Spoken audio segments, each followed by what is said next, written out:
علیکم ورحمۃ اللہ وبرکاتہ۔ آج ہم دیکھتے ہیں عبادات۔ عبادات کے اندر ہمیں کیا چیز ضروری ہوتی ہے۔ عبادات میں ہمیں خلوت، تنہائی، اس کے اندر پسندیدہ عمل ہے۔ جیسے جب بھی ہم نماز پڑھیں تو ہم کوشش کریں کہ ہم تنہا پڑھیں، ایک مجموعے کے ساتھ ہم نہ پڑھیں، ہم دل سے عبادت کریں، ہمارا دل خلوص سے بھرا ہوا ہو۔ جیسے نماز ہے، دعا ہے، ذکر و اذکار ہیں، توبہ استغفار ہے اور بہت ساری چیزیں ہیں۔ اور جیسے کہ فرض نمازوں کو باجماعت پڑھنے کی تاکید کی گئی ہے، ان کو ہمیں باجماعت پڑھنی چاہیے۔ جیسے کہ جمعے کی فرضیت ہے، عیدین کی نماز ہے، صلاۃ و استسقاء ہے، صلاۃ و کسوف ہے، ایسی بہت ساری چیزیں ہیں۔ لیکن قوم کا آج کل مزاج ایسا ہو گیا ہے کہ وہ لوگ میلے اور ٹھیلے کے بڑے شوق انہوں نے لگا لیا ہے کہ ہم اس کے اندر بڑے کھانے کا شوق ہو گیا ہے کہ بھائی بڑے کھانے چلیں گے، رت جگہ چلے گا۔ اس طریقے سے آج کل قوم کا جو ہے وہ مزاج ہو گیا ہے۔ اس نے ان عبادات کو بھی اجتماعیت کا رنگ دے دیا ہے، جن میں انفرادیت اور خلوت محبوب ہے۔ شب قدر کی جو فضیلت ہے، اسے حاصل کرنے کے لیے اس رات بیدار رہ کر ذکر کرنے کا یہ سلسلہ بڑھتا جا رہا ہے کہ تراویح کے بعد سے لے کر سحری کے وقت تک مختلف علماء کرام کے خطبات ہوتے ہیں اور پھر سحری کا بھی وہیں انتظام ہوتا ہے۔ اس میں کوئی شبہ نہیں کہ قرآن و حدیث کی محفل ذکر ہے۔ اس اعتبار سے اس طریقۂ ذکر کو ذکر سے خارج نہیں کیا جا سکتا، لیکن قابل غور بات یہ ہے کہ شب قدر میں ذکر کا یہ طریقہ مسنون ہے۔ اسلاف صحابہ و تابعین میں سے کسی نے یہ طریقہ اختیار کیا؟ جواب یقیناً نفی میں ہے، کیونکہ شب قدر میں نبی کریم صلی اللہ علیہ وآلہ وسلم نے یہ طریقہ اختیار کیا ہے، نہ صحابہ اور تبع تابعین میں سے کسی نے۔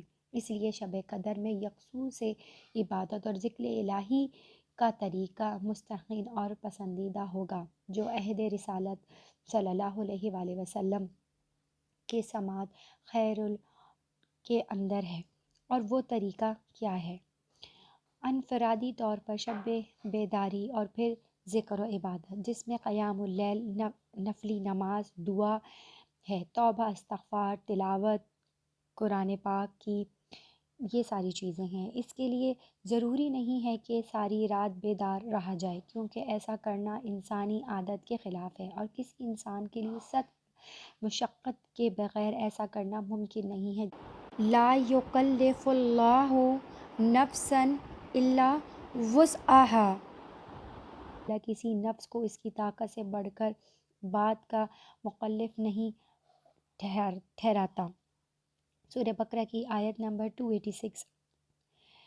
اس بنا پر ایک شخص جتنا وقت آسانی سے جا کر لیلۃ القدر میں اللہ تعالیٰ کی عبادت کر سکتا ہے اتنی کرے۔ اتنی عبادت کرنے سے امید ہے کہ اسے شب قدر کی فضیلت حاصل ہو جائے گی۔ اس لیے لوگوں کو ساری رات بیدار رکھنے کے لیے تقریریں، محفلیں کا یہ سلسلہ جو کیا جاتا ہے وہ صحیح نہیں۔ اس سے لوگوں میں نہ عبادت کا ذوق پیدا ہوتا ہے اور نہ شب گزارنے کا طریقہ ان کے اندر آتا ہے، جبکہ شب قدر کو ہمیں اس کو خاص کرنا چاہیے اور اس کے عبادت کی ہمیں ترغیب دینی چاہیے، اور کہ ہم اس کے اندر زیادہ سے زیادہ توبہ استغفار کریں، عبادت کریں، تلاوت کریں، نمازیں پڑھیں اور اپنے گناہوں کی توبہ مانگیں، اللہ تعالیٰ سے گڑ گڑا کے اپنی دعائیں مانگیں۔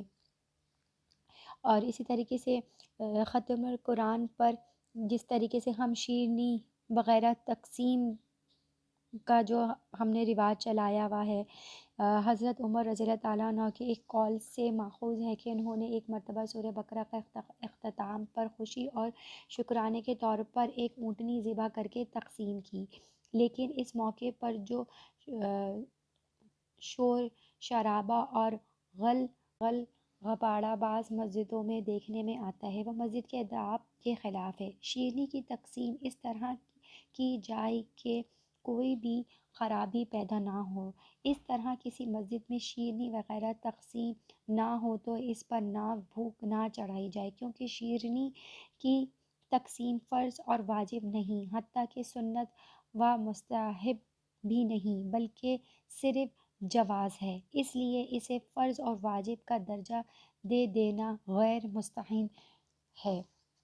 اسی طرح ختم القرآن پر مسجد میں چراغوں اور آرائشی جھنڈوں وغیرہ کا خصوصی اہتمام کیا جائے، یہ بھی شرعاً ناپسندیدہ امر ہے۔ اس لیے ضرورت سے زیادہ مسجد میں روشنی کا انتظام کرنے میں غیروں سے مشابہت کا شبہ ہے۔ ختم القرآن پر خصوصی طور پر دعاؤں کا اہتمام بھی غور طلب معاملہ ہے۔ اس طرح کی اجتماعی دعا نبی کریم صلی اللہ علیہ وآلہ وسلم سے تو ثابت نہیں، علاوہ بہت ساری دعائیں ہیں جو مستحب ہیں اور نبی کی سنت سے ثابت ہیں۔ ادعوا ربکم تضرعا وخفیہ، پکارو اپنے رب کو گڑ گڑا کر اور چپکے چپکے۔ اجتماعی دعا میں یہ پوشیدگی نہیں بلکہ اجہار مطلب بلند آوازی ہے۔ حرمین شریفین، مسجد نبوی اور خانہ کعبہ میں بھی ختم القرآن پر جس طرح لمبی لمبی اور بہت ساری دعائیں کی جاتی ہیں، خود بعض سعودی علماء بھی اس پر نکیر کرتے ہیں، اس لیے ختم القرآن پر لمبی لمبی دعاؤں کا اہتمام بھی نظر ثانی کا محتاج ہے۔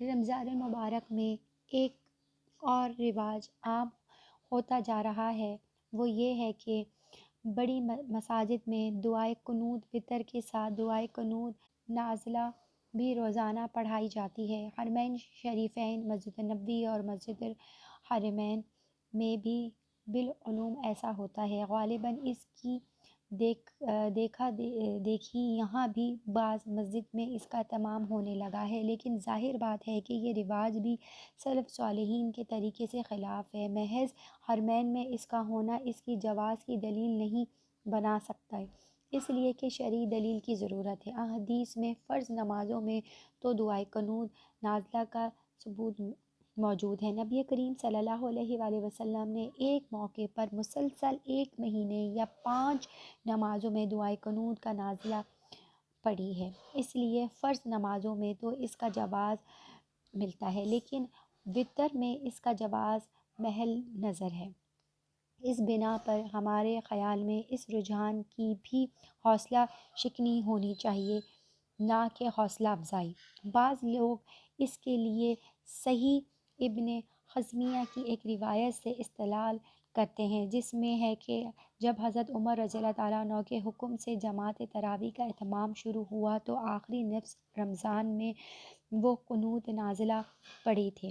حدیث نمبر اس کا ہے 1100۔ یہ ابتداء عہد صحابہ کی ایک نظیر ہے جس پر عمل کی گنجائش ہے، لیکن اس کے لیے مناسب طریقہ یہ لگتا ہے کہ اس میں قنوت نازلہ سے تجاوز نہ کیا جائے، یعنی اس کو کافروں کے لیے بددعا، مسلمانوں کی مغفرت اور اس کی فتح و نصرت کی دعا ہی حد تک محدود رکھا جائے، اس میں دیگر تمام دعاؤں کو شامل کر کے زیادہ سے زیادہ لمبا نہ کیا جائے، بلکہ بہتر یہ ہے کہ اگر اس کی ضرورت سمجھی جائے تو عشاء یا فجر کی فرضوں میں اس کا اہتمام کیا جائے، جو حدیث کے مطابق ہوگا اور جو زیادہ صحیح ہے۔ اب اسی طریقے سے جو لوگ شابینہ کا اہتمام کرتے ہیں، رمضان المبارک کے آخری عشرے میں کیا جاتا ہے، بالخصوص اس کی طاق راتوں میں شابینہ کا اہتمام بھی عام ہے۔ اس میں بعض جگہ تو ایک ہی حافظ صاحب ہوتے ہیں جو ایک رات میں 10 یا اس سے کم و بیش پارے پڑھتے ہیں۔ اس طرح زیادہ سے زیادہ 3 راتوں میں قرآن مجید ختم کر دیا جاتا ہے۔ ان صاحب کی رفتار خود اتنی تیز ہوتی ہے کہ الفاظ اور حروف ادائیگی صحیح نہیں ہوتے، جیسے کہ یعلمون کو تعلمون، اس طریقے سے کچھ سمجھ نہیں آتا کہ وہ پڑھ کیا رہے ہیں، اور جو بھی وہ کچھ پڑھ رہے ہوتے ہیں، جو بھی آیت ان سمجھ میں ہی نہیں آتی کہ وہ کون سی آیت پڑھ رہے ہیں۔ یا کیا الفاظ ادا کر رہے ہیں۔ بعض جگہ مختلف حافظ ہوتے ہیں، بہت سارے جو ایک ایک یا دو دو پارے پڑھتے ہیں، ان کی قرأت میں قدر و ٹھہراؤ اور سکون ہوتا ہے، اس لیے ان کا انداز قرأت بہت اچھا ہوتا ہے، اور ان کے پیچھے پڑھنے میں مزہ بھی آتا ہے، اور قرآن سمجھ میں بھی آتا ہے کہ آخر وہ پڑھ کیا رہے ہیں۔ اور گویا یہ بھی ایک انفرادی عبادت ہے، ایک شخص قیام اللیل میں جتنی لمبی قرأت کرنا چاہے کر سکتا ہے، مستحب اور مسنون امر ہے، یا ویسے ہی زیادہ سے زیادہ قرآن پڑھتا ہے، بشرطیہ کہ تجوید اور حسن صورت کا خیال رکھتا ہے تو یہ بھی مستحب ہے، لیکن شبینے کی صورت میں قرآن خوانی کا طریقہ سلب سے ثابت نہیں، اس لیے اس سے بھی اجتناب کی ضرورت ہے۔ چند سالوں سے جلد قرآن مجید ختم کرنے کا ایک سلسلہ شروع ہوا ہے، جو کہ ہمارے کراچی میں بہت عام ہوا ہے، اور یہ کہ تراویح میں پورے مہینے کے بجائے چند روز میں قرآن مجید ختم کیا جاتا ہے۔ اس میں لوگ چند روز، 3 یا 5 دن یا پورا قرآن مجید سن کر رمضان مبارک کے باقی ایام میں غالباً کاروبار کے لیے چلے جاتے ہیں۔ اس میں ایک ہی حافظ صاحب ہوتے ہیں جو 20 رکعتوں میں 10 یا 8 پارے پڑھتے ہیں، اس لیے نہ قرأت صحیح ہوتی ہے، نہ رکوع اور نہ سجود، سب کچھ تو سمجھیں کہ بس چلتا ہوا کام ہوتا ہے۔ اس طرح قرآن کا بھی بہت بڑا بگاڑ ہے، اور نماز بھی صحیح نہیں۔ اللہ تعالیٰ ایسے اماموں اور لوگوں کو اللہ تعالیٰ ہدایت نصیب فرمائے۔